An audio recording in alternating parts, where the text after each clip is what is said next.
Hi, I'm Rachel from the Black Lagoon, and I collect all things creature from the Black Lagoon. Welcome back to my YouTube channel, or as I like to call it, the Creature Corner. This week in the Creature Corner, we'll be talking about my very favorite creature toy in my creature collection. But first, in case you are new here, just a quick little background. I've been collecting for about 10 years now. Creature from the Black Lagoon is my very favorite movie, and he is my favorite Universal monster, but I do love all Universal monsters too. Here in the Creature Corner, I talk about my collectibles and the histories behind them, as well as take you on creature-related adventures, and talk about the history of the movies, including sharing with you every week any creature-related histories that might have happened that week, and occasionally doing a deep dive into those histories. I post new videos here in the Creature Corner every Wednesday, so if you are a Gilman fan or a fan of the Universal Monsters, don't forget to hit subscribe. This week in creature history, our beloved Julie Adams passed away on February 3rd, 2019 at the age of 92. Julie Adams starred, of course, in Creature from the Black Lagoon and played our beloved Kay Lawrence.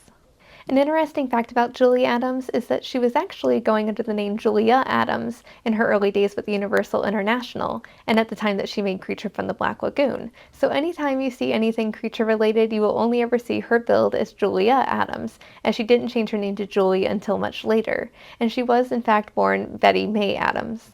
On February 4th, Arthur A. Ross, the co-writer for Creature from the Black Lagoon and writer of Creature Walks Among Us, was born in 1920. And on February 6, 1997, Harry Essex, the co-writer for Creature from the Black Lagoon, passed away at the age of 86. They may be gone, but they are never forgotten, and their work will be forever celebrated here in the Creature Corner. Now, time to jump back into this week's Creature Corner video. This week's video actually came about because someone recently asked me what my favorite thing in my creature collection was, and it got me thinking that could be a really fun start to the Creature Corner here, since this is only my second video. At first, I thought that would be a pretty easy question to answer, but the more time I spent thinking about it, the more I realized I actually do sort of categorize my favorites. I have my favorite out in the wild find, have a favorite doll, a favorite plushie, and it's hard to compare them because it's kind of like comparing apples to oranges. It's not exactly the same thing, and they're all great for different reasons. Also, I just really love everything in my collection, and so many things hold sentimental value to me. But one item does seem to rise above the rest. He is part creature, part robot, and all incredible. And, well, you might have noticed already he's been lurking above my shoulder here for this video. My favorite collectible is my 1991 Robot House Creature Tin Wind-Up toy. He stands at 9.5 inches tall and was made in Japan. These wind-up toys were extremely detailed. Just look at the molding and fine paint detail on his claws and gills.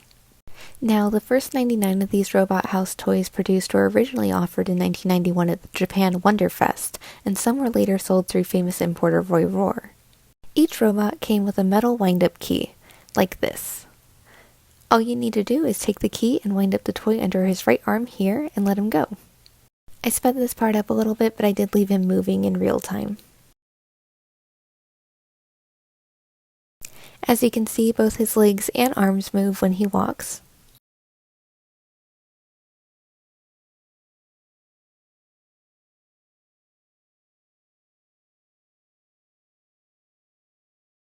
And you are also able to manually reposition his head from side to side.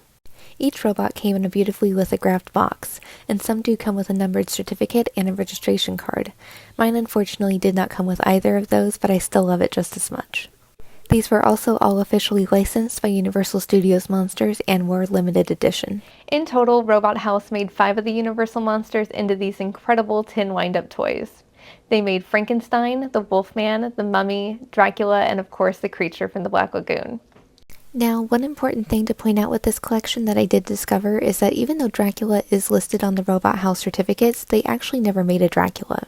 Instead, this Dracula was produced by Mike Company of Japan for Universal Studios, and was never sold with his own certificate. Typically, as you can tell, I do only collect the creature out of Universal Monster collections, but occasionally I do feel the need to have every Universal Monster in a collection, and this is definitely one of those collections. Unfortunately though, for me, these do go for a pretty high price, so they are out of the budget for me at this time, but I do hope to one day get my claws on all 5 of them. I think a big reason of why I am such a fan of this collectible is because I find that I am really drawn to the vintage 60s and 70s era robot toys. I especially love Robbie the Robot from Forbidden Planet, who kind of started this whole little obsession for me. I just think they are so cool and so intricately designed. I would love to own some one day, but they are pretty expensive. So for me right now, they are totally out of the question. But when I found the Creature Robot House toy, I knew that although he was also pretty expensive for me, I could definitely figure out how to budget him in one day. I am fortunate though because I did not end up needing to do that because he did end up being an incredible Christmas gift from my boyfriend a few years back. So now it also holds sentimental value to me. Now some quick honorable mentions of other favorites in my collection. My Creature Walks Among Us Super 8mm film. My Creature from the Black Lagoon Living Dead doll. My Creature plushie that my best friend won for me at a carnival game at Universal Horror Nights many years ago. I could probably go on forever, so I'll end with my Sideshow Postable action figure and my NECA Ben Cooper costume figure. Thank you so much for your question, and thank you all so much for watching and for joining me here in the Creature Corner. Don't forget to like and subscribe and leave your creature questions in the comments. You never know when one might get its own video. I'll see you back in the Creature Corner next Wednesday. Bye!